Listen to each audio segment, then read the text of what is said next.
और सीधे चलेंगे हरियाणा, जहां पर यूपी के सीएम योगी आदित्यनाथ संबोधित कर रहे हैं। क्या कुछ कहना सुन लेते हैं। यानी पेवा की धरा है और यहां से ये विस्तार लेता हुआ देश के अलग अलग कोने में फैलता गया। यहां की स्थिति हम सबके संज्ञान में थी और जब शेरनाथ जी के बारे में संप्रदाय ने कहा कि भाई आपका सिर माथा है, आपको वहां पर कुछ करना चाहिए, वे पहले संकोच में थे। मैं करूंगा,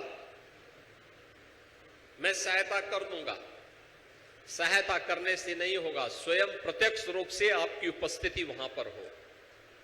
आप वहां उपस्थित होकर के उस स्थान के बारे में कुछ सोचेंगे तो लोगों के मन में एक विश्वास जागृत होगा।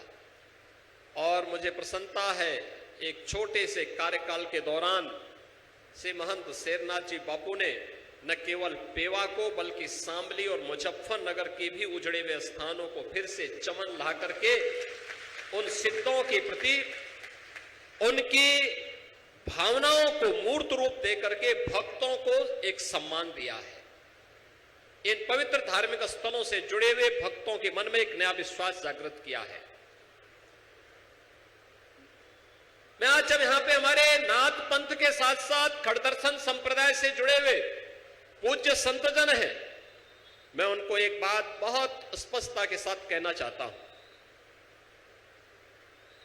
भगवान कृष्ण ने जो इस कुरुक्षेत्र की धरती पर संदेश दिया था कि परित्राणाय साधूनाम विनाशाय च दुष्कृताम, सज्जन शक्ति का संरक्षण और दुर्जन शक्ति को पराभव की ओर ले जाकर के रसातल की तरफ पहुंचाना है।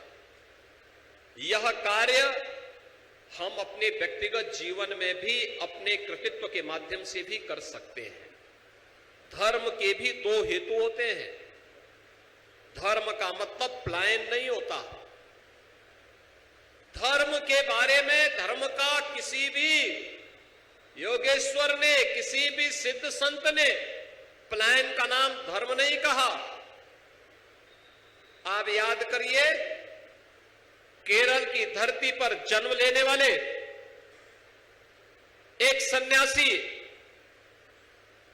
भगवान आदि शंकराचार्य देश के 4 कोनों में भ्रमण करके सनातन धर्म की ध्वजा पताका को मजबूती प्रदान करते हैं। 4 पीठों की स्थापना को उन्होंने जन जागरण के कार्यक्रम के माध्यम से, शास्त्रार्थ के माध्यम से इस अभियान को जीवित किया। आज देश उस रूप में हम सबके सामने देखने को मिल रहा है। हरियाणा के लोकप्रिय मुख्यमंत्री जी आ गए हैं मंच पर। मैं उनका हृदय से अभिनंदन करता हूं और इन पूरे संत समाज की ओर से उन्हें हृदय से बधाई भी देता हूं, उनका अभिनंदन भी करता हूं। सैनी जी मेरा दिया जोरदार करतोर ध्वनि से एक बार अपने मुख्यमंत्री जी का स्वागत तो करो।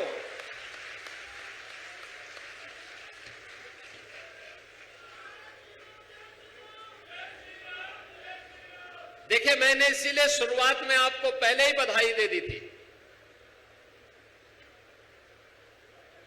श्री नायब सिंह सैनी जी हरियाणा के मुख्यमंत्री हैं और मैंने इसीलिए शुरुआत में आपको इस बात के लिए धन्यवाद दिया कि अभी हाल ही में हरियाणा के अंदर जो चुनाव संपन्न हुए, चुनाव में हरियाणा की जनता ने जो ऐतिहासिक फैसला लिया, इसके लिए अब सैनी जी आ गए हैं। उनको तो मैं हृदय से बधाई देता ही हूं, साथ साथ आप सभी जनता जनार्दन को, हरियाणा वासियों को भी हृदय से उनका अभिनंदन करता हूं, उनका हम आभार भी व्यक्त करते हैं।